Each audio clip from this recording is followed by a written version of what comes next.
नमस्कार दोस्तों। भागती दौड़ती इस जिंदगी में किसी के पास भी किसी के लिए वक्त नहीं है। आमतौर पर हम देखते हैं कि कोई सड़क हादसा हो जाता है तो लोग या तो तमाशबीन बनकर उसका वीडियो बनाने लगते हैं या तो फिर उधर से निकल जाते हैं, एक झलक देखते भी नहीं हैं कि कहीं किसी को मदद की दरकार तो नहीं है। ऐसे में इतनी भागती दौड़ती ज़िंदगी में ऐसे सेल्फिशनेस होने के बावजूद भी कुछ लोग ऐसे हैं जो अभी भी सेवा में लगे हुए हैं इंसानियत की। अपना घर बार छोड़ इंसानियत को सबसे परम धर्म मानते हैं। और ऐसे ही एक शख्स मेरे साथ आज मौजूद है जिनकी हर तरफ चर्चा हो रही है, हर कोई इनकी तारीफ़ कर रहा है और सोशल मीडिया पर भी तारीफ़ हो रही है, क्योंकि लगभग 43 सालों से अगर कोई शख्स सिर्फ़ और सिर्फ आम लोगों की मदद कर रहा हो, जो सड़क हादसों में घायल हो जाते हों, अपने ऑटो को उन्होंने एम्बुलेंस बना दिया हो, उनकी मुफ्त में सेवा करता हो, तो उसकी तारीफ़ तो बनती है। मैं आपको दिखाता हूँ और मिलवाता हूँ। हरजिंदर सिंह जी हैं मेरे साथ। नमस्कार हरजिंदर सिंह जी। हरजिंदर सिंह जी जो है लगभग 43 सालों से 1978 से इस ऑटो के ज़रिए, इस ऑटो को इन्होंने एक मिनी एम्बुलेंस बनाया हुआ है, इसमें फर्स्ट एड किट भी है। इस ऑटो से हरजिंदर सिंह जी पूरा राउंड लगाते रहते हैं दिल्ली के आसपास के इलाकों में, और कोई भी अगर सड़क दुर्घटना में घायल हो जाता है तो उसको जो है वो अस्पताल तक पहुंचाते हैं और भी बहुत सारे समाज सेवा के लिए काम करते हैं। हरजिंदर सिंह जी से मैं बात करता हूं। सबसे पहले तो मुझे ये बताइए, ये 1978 से 43 सालों से आप ये कर रहे हैं, कैसे ये आपके जहन में कैसे आया ये कि मुझे इस तरीके से सेवा करनी है? मैं ऑटो रिक्शा तो 1964 से चला रहा हूँ। अच्छा। पर जब गाड़ी चलाते चलाते मैं दिल्ली सिविल डिफेंस में एज ए सेक्टर वार्डन था और मेरी ड्यूटी लग गई जब जमुना जी में बहुत भयंकर बाढ़ आई। तो 1978 में उस बाढ़ में हमें ये डर था कि जमुना का पानी जो है अगर जमुना पुल के साथ टकराएगा तो बैक मारेगा और कहीं ना कहीं से बंद तोड़ देगा, और बंद अगर टूट गया तो हमारा जो हिंडन हवाई अड्डा है वो अंडरग्राउंड है, वो तबाह हो जाएगा। तो इसलिए मेरी दिल्ली सिविल डिफेंस की ओर से ड्यूटी लगी थी, जिसको बोलते हैं मार्जिनल बंद। पुराने लोहे वाले पुल से उधर खजूरी की तरफ वो सड़क जाती है, उसमें मेरी ड्यूटी थी। मैंने देखा कि बाईं तरफ तो जमुना जी बह रही है और दाईं तरफ जो लोगों के घर हैं उनमें भी 8-8, 10-10 फुट पानी भरा हुआ है। तो मैं दिल्ली सिविल डिफेंस की ओर से एक किश्ती लेके उनके पास पहुंचा जो घर पानी में फंसे हुए थे। तो मैंने जाके रिक्वेस्ट करी कि आओ मैं आपको सुरक्षित जगह पे पहुंचा दूं, क्योंकि ये मकान अगर गिर गया तो आपको दिक्कत आ जाएगी। वो कहने लगे सरदार जी मर जाएंगे, घर छोड़ के नहीं जाएंगे। मैंने कहा मुझे कोई सेवा बताओ। कहने लगे सेवा क्या बताएं, हम कई दिनों से पानी में फंसे हुए हैं, बाज़ार जा नहीं सकते, हमारे पास राशन नहीं है।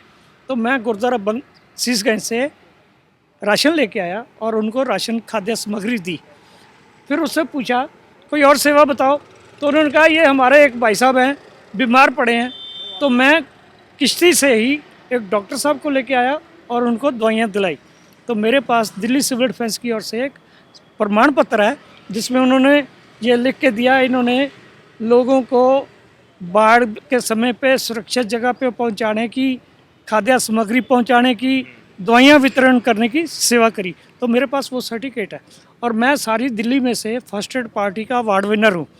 तो मैंने देखा हमारी एक संस्था है जिसका नाम है पाई कन्हैया ब्रिगेड। उस पाई कन्हैया ब्रिगेड में क्या है कि गुरु गोबिंद सिंह जी के पास एक सिख आया और उसने हाथ जोड़ के बड़ी निम्रता से प्रार्थना करी गुरु गोबिंद सिंह जी को कि मुझे भी कोई सेवा बख्शो। तो गुरु गोबिंद सिंह ने कहा कि मैदान जंग में जाओ, वहाँ पे मुग़लों का और सिखों का धर्मयुद्ध लगा हुआ है, आप भी उसमें हिस्सा डालो, लड़ो। तो उसने हाथ जोड़ के कहा महाराज मैं लड़ूंगा नहीं, कोई और सेवा बताओ। तो गुरु महाराज ने कहा ठीक है मत लड़ो, जो वहाँ लड़ रहे हैं उनको पानी पिलाने की सेवा कर लो। तो वो पानी की मशक लेके गए और वहाँ पानी पिलाते रहे। शाम को सिखों ने आके शिकायत करी, महाराज ये कैसा व्यक्ति है, ये तो दुश्मनों को भी पानी पिला रहा है, जिनको हम गिरा देते हैं बेहोश हो जाते हैं वो पानी चिल्लाते हैं, ये उनको पानी पिला के फिर दोबारा खड़ा कर देते हैं। तो गुरु गोबिंद सिंह ने बुला लिया कि आपकी शिकायत आई है। कहने लगे जी क्या आप दुश्मनों को भी पानी पिलाते हो? तो वो उनका नाम था पाई कन्हैया जी। उन्होंने हाथ जोड़ के कहा नहीं महाराज मैं तो किसी दुश्मन को पानी नहीं पिलाता, हाँ जो पानी पी रहा होता है मैं उसके चेहरे की तरफ देखता हूँ, वो पानी पीते पीते जब सिर हिला देता है तो मैं ऊपर से पानी डालना बंद कर देता हूँ। पर मैं तो जब उनको पानी पिलाते हुए देखता हूँ तो मुझे तो आपके दर्शन होते हैं, मैं तो आपको पानी पिलाता हूँ, मुझे तो कोई दुश्मन नज़र ही नहीं आता। तो गुरु गोबिंद सिंह ने कहा, वाह तुम्हारी ये भावना, कितनी अच्छी सोच है। तो उन्होंने अपना फर्स्ट एड बॉक्स मेरे पास है, वो फर्स्ट एड बॉक्स दिया, कहने लगे कि जहाँ मेरे चोट लगी हो ना वहाँ मेरे पट्टी भी किया करो। तो हम उस संस्था को जब देखा कि ये पाई कन्हैया ब्रिगेड जब कभी कुंभ का मेला होता है या कोई शोभा यात्रा होती है या कोई हमारा नगर कीर्तन निकलता है या जहाँ पर भी लाखों लोगों की गिनती में लोग आते इकट्ठे होते हैं, तो वहाँ वो अपने टेंट शमियाने लगा के गले में फर्स्ट एड बॉक्स डाल के घूमते हैं, ये सेवा ढूंढते हैं। तो मैंने देखा ये सेवा तो मुझे गाड़ी चलाते समय सड़क पे जब मैं कोई एक्सीडेंट देखता हूँ, विक्टिम तड़प रहा होता है, करा रहा होता है और लोग उसके पास खड़े होकर उसकी वीडियो फिल्म बनाते हैं और देखते हैं कब एम्बुलेंस आएगी, कब पीसीआर आएगी, कैसे लेके जाएगी, तो उसका इंतज़ार करते हैं। तो मेरे पास जो फर्स्ट एड बॉक्स है, मैं उससे तुरंत अपनी गाड़ी वहाँ पे रोक कर पूछता हूँ किसी को चोट तो नहीं लगी। अगर कोई कहता सदा जी ये देखो मेरी क्या हालत हो रही, तो मैं देखता हूँ उसका खून बह रहा है और मैं उसका ड्रेसिंग करके उसको पट्टी वगैरह करके उसका खून रोक के जो नज़दीकी सरकारी हॉस्पिटल है वहाँ एडमिट करा देता हूँ और उसके बाद उसके घर पे जाके संदेशा भी देता हूँ कि आपका आदमी मैंने फलाने अस्पताल में एडमिट कराया है, वहाँ जाके उसकी सहायता करो। तो ये मेरी सेवा मैं 1978 से कर रहा हूँ और टिल अप टू लाइफ, जब तक मेरी ज़िंदगी है मैं करता रहूँगा। क्या बात है, मतलब आजकल के ज़माने में कहाँ कौन इतना सोचता है किसी के लिए। हम तो देखते हैं सड़कों पर लोग वीडियो बनाने लगते हैं कि किसी तरीके से इसको वायरल किया जाए, उसका दर्द नहीं दिखता जो तड़प रहा होता है, लेकिन आपके अंदर वो इंसानियत अभी भी जिंदा है, ये बड़ी बात है। अच्छा, आप ये काम अकेले ही करते हैं या फिर इसमें कौन कौन आपके साथ शामिल है? ऐसे है, शुरू में मेरे पिताजी government of India press Faridabad में काम करते थे और वो जो ट्रेन में जब जाते थे तो उसमें पहले तो आपने देखा होगा कि रेलवे के डिब्बे जो थे, कंपार्टमेंट जो थे अलग अलग होते थे और एक डिब्बे में से दूसरे में जाना हो तो पहले नीचे उतरना पड़ता था। अब तो बीच में से ही रास्ता है, एक लाइन से पूरी गाड़ी में आप जा सकते हो। पर मेरे पिताजी पानी की बाल्टी भर के उसमें हर डिब्बे के पास जाके आवाज़ लगाते थे, ठंडे जल छको जी, ठंडे जल छको जी। जबकि वो गवर्नमेंट जॉब करते थे, गवर्नमेंट सेवा करते थे, तो ऐसी भावना उनकी जो थी, घर में कोई भी अड़ोस में बीमार होता था उसको दवाई फ्री देते थे। तो ऐसी सेवाएं उनको देख के करते हुए मेरे मन में भी ये विचार आए और मैंने भी उसी तरह ही सेवा करनी शुरू करी।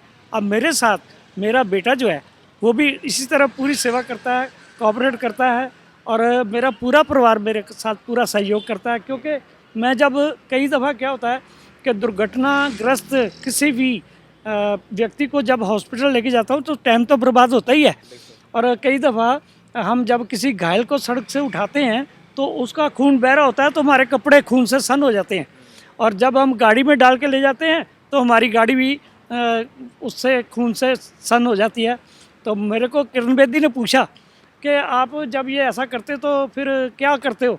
मैंने कहा जी विक्टिम को हॉस्पिटल एडमिट कराने के बाद घर जाके कपड़े बदलते हैं और गाड़ी को धोते हैं, अगर धोने से भी साफ ना हो तो हम इसकी सर्विस कराते हैं। तो उन्होंने मुझे 100 रुपये का अवार्ड लिख दिया कि आप जब भी कभी कोई ऐसा केस लाओगे तो आपको 100 रुपये का अवार्ड मिलेगा। तो मैं जब ऐसे केस लेके गया तो उन्होंने लिख दिया कैश अवार्ड 100 रुपये। मैंने कहा मैडम मैंने जो गाड़ी के ऊपर लिखा हुआ फ्री एम्बुलेंस, तो उसका मतलब क्या हुआ अगर मैंने पैसे ले लिए तो मेरे को ये पैसे नहीं चाहिए। तो उन्होंने फिर उसको जो टाइप किया था कैश अवार्ड उसको काटा और लिखा कैश अवार्ड निल रुपीज़ हैं जी। तो ऐसे मैं सर्टिफिकेट मैं इसलिए लेता था कि मैं ऑटो रिक्शा चालकों को समझाऊं कि आप भी मेरी तरह सेवा करो, क्योंकि नर सेवा ही नारायण सेवा है। अगर हम किसी की सेवा करेंगे तो परमात्मा खुश होगा। परमात्मा को खुश करने के लिए गुरुद्वारे मंदिर में लोग जाते हैं और मुझे ये सड़क पे ही सेवा मिल जाती है। तो मैं अपने मन को संतुष्ट करने के लिए ऐसी सेवाएं करता हूं। तो इस सेवा के साथ साथ आपका घर कैसे चलता है, कैसे आप पैसे कैसे कमाते हैं, क्या होता है? बहुत बढ़िया आपका सवाल है। मैं जब किसी व्यक्ति को घायल को अस्पताल लेके जाता हूं, मेरा समय बर्बाद होता है। मेरे अगर 2, 3, 4 घंटे लग जाते हैं तो मैं उसको कवर करने के लिए ओवर टाइम लगाता हूँ। अच्छा, फिर आप ऑटो चला के ओवर टाइम लगा के मैं अपने घर में, क्योंकि मुझे घर पे कौन कौन है आपके? मेरे घर में इस समय मेरी मिसेज तो एक्सपायर हो गई है, मैं अपने बेटे के पास रह रहा हूँ, मेरा बेटा है, बहू रानी है, उसकी 2 बेटियां हैं और किराए का मकान है और किराए की गाड़ी। कितना मज़ा आ रहा है कि हम किराए की गाड़ी चलाकर भी ये सेवा करते हैं और लोगों के लिए एक प्रेरणा का स्रोत बने हुए हैं कि आप भी हमारी तरह ये सेवाएं करो। बिल्कुल, ये बड़ी बात है। और मैं ये भी जानना चाहूँगा, जैसे कि आप बता रहे हैं कि फिर ओवर टाइम आप करते हैं, घर में कभी इस बात को लेकर किसी ने कुछ आपको टोका नहीं, कभी कुछ कहा नहीं कि कभी अपने लिए भी सोच लीजिए? क्योंकि देखिए, परिवार में आजकल लोग सेना में भी अपने बच्चों को भेजने से बहुत सारे लोग डरते हैं कि यार कुछ गड़बड़ हो गया तो वहाँ पे क्या होगा हमारा परिवार का। लोग परिवार को पहले सोचते हैं, अपने बारे में पहले सोचते हैं, लेकिन आप तो दूसरों के लिए पहले सोच रहे हैं। पर जब मैं उनको आगे बताता हूँ कि ऐसे ऐसे एक दुर्घटनाग्रस्त व्यक्ति को मैं लेके गया जिसके लिए मेरा थोड़ा टाइम लग गया, तो वो आगे से पूछते हैं फिर पापा वो ठीक ठाक है ना अब, हैं जी। तो उनके मन में भी तसल्ली हो जाती है जब मैं उनके बारे में कहता हूँ कि मैंने जब उनको सही टाइम पे पहुँचा दिया तो डॉक्टरों ने उसको संभाल लिया, उसका जीवन बच गया। बिल्कुल। तो 43 सालों में कोई ऐसा आपको आंकड़ा याद है जिसके आसपास लोगों को आपने अस्पताल पहुँचाया हो? मेरे पास लोगों के फ़ोन हैं, उनके घरों के एड्रेस हैं और उनके साथ मेरा ऐसा लिंक बन गया है जैसे वो मेरे अपने ही रिश्तेदार होते हैं। क्योंकि कुछ परिवार ऐसे हैं जैसे अग्रवाल हैं या गोयल हैं या कुछ इसमें, क्योंकि दुर्घटना तो कभी नहीं देखती कि ये नीची जात का है या ऊंची जात का है, वो किसी के साथ भी हो सकती है। तो दुर्घटना वाले ग्रस्त व्यक्ति को पहुंचाने के बाद मेरा उनके साथ ऐसा लिंक बन गया है जैसे मेरे अपने ही रिश्तेदार होते हैं। और कई दफ़ा क्या होता है कि एक्सीडेंट होता है तो लोग पूछते हैं क्या बात है, भीड़ कैसे है, तो किसी ने कह दिया ना कि एक्सीडेंट हो गया तो कहते तो फिर इधर से निकलो, रश में फंस जाएंगे। अरे भाई देखो तो सही, हो सकता है कोई आपका ही रिश्तेदार दुर्घटना का शिकार हो। तो हर व्यक्ति को ये देखना चाहिए और उसकी मेरा तो जो आप दिल्ली के किन किन इलाकों में ऑटो चलाते हैं, फिर आपको पता कैसे चलता है कि यहाँ पर कहीं दुर्घटना हो गई है, या फिर आप रैंडमली अपना ऑटो चलाते हैं और उसी दौरान अगर आपको कहीं पता चल जाता है कि कोई घायल है तो आप तुरंत उसको पहुँचा देते हैं, या फिर आपके पास फ़ोन ऑन भी आते हैं? मेरी गाड़ी में ये पीछे मेरा मोबाइल नंबर लिखा हुआ है, ये पीछे मोबाइल नंबर लिखा हुआ है। अगर कोई व्यक्ति कोई एक्सीडेंट देखता है, मोबाइल नंबर ये देखिए, मैं आप लोगों को दिखाता हूँ, ये देखिए पूरा ऑटो के पीछे लिख रखा है हरजिंदर जी ने, free ambulance for injured in road accident, सड़क दुर्घटना में घायलों के लिए मुफ्त सेवा। बताया हुआ है कि मैं एक्स वार्डन हूँ दिल्ली ट्रैफिक पुलिस में, फर्स्ट एड बॉक्स भी है इसमें और साथ ही साथ अपना नाम लिख रखा है, शुगर की दवाई भी ये मुफ्त देते हैं, इस पर भी इनसे बात करेंगे। और ये नंबर लिख रखा है, ये नंबर मतलब लोगों ने अपने पास सेव कर रखा है, कहीं भी कुछ उनको पता चलता है तो आपको बता दें। मुझे कहीं से भी कोई कॉल आती है, हालांकि मैं जिस एरिया में रहता हूँ मोहल्ले में पूरे एरिया में क्या रखा है कि किसी को भी अगर रात को इमरजेंसी ज़रूरत पड़ जाए हमें आके 15 मिनट पहले बता दो, क्योंकि हमें पगड़ी वगैरह बांधनी पड़ती है, तो हम हर सेवा के लिए तैयार हैं। कोई भी आपात स्थिति हो उसके लिए हम हर वक्त तैयार रहते हैं। मैं अगर ना भी जाऊं तो मेरा बेटा कहता है पापा आप आराम करो मैं जाता हूं। तो हम तो ये ऐसी सेवाओं के लिए हर समय तैयार रहते हैं। क्या बात है, सलाम है सर, आपको सैल्यूट है आपको, और आप जैसे लोगों की ज़रूरत है इस पूरे समाज को। हरजिंदर सिंह जी की चेहरे को ध्यान से देख लीजिए, ऐसे ही लोग हैं जिन्होंने इंसानियत को ज़िंदा कर रखा है। और साथ ही साथ मैं हरजिंदर सिंह जी के जो बेटे हैं जो उनके साथ इस पूरी सेवा में उनका साथ देते हैं, उनसे भी आपको मिलवाना चाहूँगा। नमस्कार जी, आपका नाम? मेरा नाम राजा सिंह है। राजा सिंह। हाँ जी। तो राजा सिंह जी, हरजिंदर जी जो काम करते हैं, आप जो काम करते हैं, हरजिंदर जी तो लगभग 43 सालों से कर रहे हैं, आप कब जुड़े अपने पिताजी के साथ? मेरे को भी आज कम से कम 7-8 साल हो चुके हैं जब से मैं ऑटो लाइन में आया हूँ। इससे पहले मैं जॉब करता था, कोई ना कोई जो भी जॉब करता था, उसके बाद मुझे भी यही समझ आया कि मैंने जो पिताजी मेरी ये सेवा कर रहे हैं, मैं भी वैसे सोशल वर्क तो शुरू से करता आ रहा हूँ, क्योंकि अपने पिताजी के नक्शे कदम पे चल रहा हूँ और हमारे पिताजी अपने मेरे दादाजी के नक्शे कदम पे चल रहे हैं। तो हम पीढ़ी दर पीढ़ी ऐसा ही करना चाहते हैं कि ताकि हमारे मेरी जो आगे बेटियां हैं उनको भी मैं यही चीज़ सिखाता हूँ। उन तमाम लोगों को क्या संदेश देना चाहेंगे जो सड़क पर देखते हैं किसी का एक्सीडेंट हुआ है और मुंह घुमाकर चले जाते हैं या फिर वीडियो बनाने लगते हैं, उन लोगों को क्या संदेश देना चाहेंगे? पहले आप फिर ये संदेश देना चाहते हैं कि अपने लिए तो हर बंदा इंसान जीता है, दूसरों के लिए जीना सीखें और दूसरों के लिए जिएं, ताकि आपका कुछ अच्छा जो है ऊपर खाते में लिखा जाए कि आपने कुछ नेक काम भी किया हुआ है। आप क्या कहेंगे उन तमाम लोगों को? हम उनको यही मैसेज देते हैं कि आप जब भी कोई दुर्घटना देखें तो उसमें वीडियो फिल्म बनाने की बजाय या मूक दर्शक बनने की बजाय तुरंत उसको उठाओ और नज़दीकी अस्पताल पहुँचाओ, उसका जीवन बचाओ, क्योंकि हो सकता है वो आपका ही रिश्तेदार हो।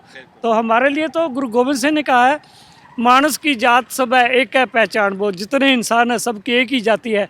तो जब सबकी एक ही जाति है तो हम तो आपस में भाई हुए ना। तो हमें हर भाई का ख्याल रखते हुए हमें कभी भी कोई सेवा ऐसी मिलती है तो हम उसके लिए हर समय तैयार रहते हैं, और टिल अप टू लाइफ, जब तक हमारी ज़िंदगी हम ऐसी सेवा करते रहेंगे।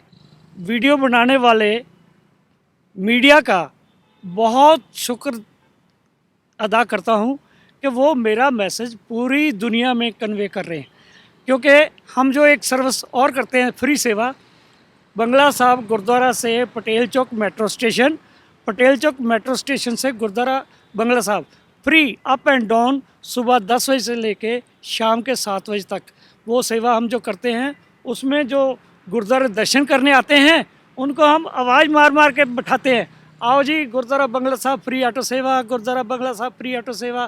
गुरुद्वारा बंगला साहब से हम आवाज़ लगाते हैं, आओ जी पटेल चौक मेट्रो फ्री ऑटो सेवा। तो ये सेवाएं जो करते हैं उससे क्या होता है कि लोगों के मन में ये भावना आती है कि देखो एक ऑटो रिक्शा चालक अगर ऐसी सेवा करता है तो हर इंसान को ऐसा एक दूसरे का सहयोग देना चाहिए। तो ऐसी सेवाएं हम कर रहे हैं, और इसके लिए मैंने ये भाई कन्हैया जी सेवा ट्रस्ट रजिस्टर्ड कराया है। इस सेवा रजिस्टर्ड कराने के बाद मैं ऐसे, ये इधर आप देख रहे हैं गाड़ी नंबर 1 लिखा है, ऐसे मैं 10 गाड़ियाँ ऑटो रिक्शा जो है उनके ऊपर लिखवा कर सड़क पे भेजना चाहता हूँ, जो कि मेरी तरह सेवा करें।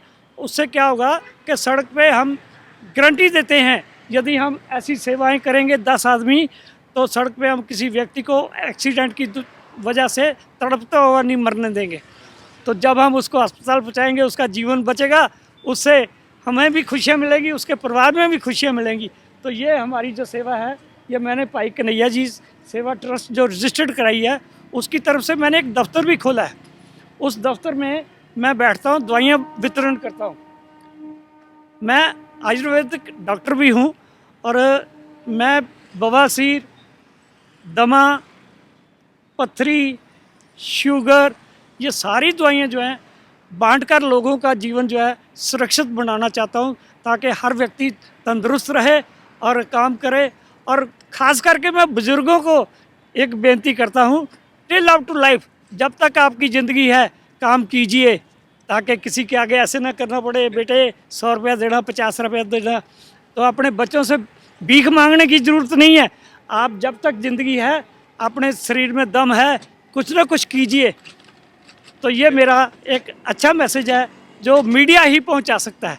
आप दोनों को मेरा सलाम है, और आप लोग भी सलाम कीजिए ऐसे लोगों को, भाई हरजिंदर सिंह जी जैसे लोगों को, जो सबसे बड़ा धर्म समझते हैं इंसानियत को। ना हिंदू, मुसलमान, सिख, ईसाई कुछ नहीं, सबसे बड़ा धर्म है इंसानियत, और उसी की सेवा करते हुए पिछले 43 सालों से सेवा कर रहे हैं, और अभी भी कह रहे हैं कि जब तक मैं जीवित रहूंगा सेवा करता रहूंगा। ऐसे ही लोगों की आज के समाज को ज़रूरत है, जहां पर लोग मोबाइल से वीडियो बना लेते हैं। सेल्फिशनेस इतनी ज़्यादा हावी हो चुकी है कि उनको कुछ नज़र नहीं आता है। दूसरों के लिए तो वाकई सही कहा, बिल्कुल दूसरों के लिए तो दूसरों के लिए कोई नहीं जीता, अपनों के लिए तो सभी जीते हैं। मज़ा उसी में है कि आप दूसरों के लिए भी जीकर कभी देखिए। बहुत बहुत शुक्रिया इस वीडियो को देखने के लिए।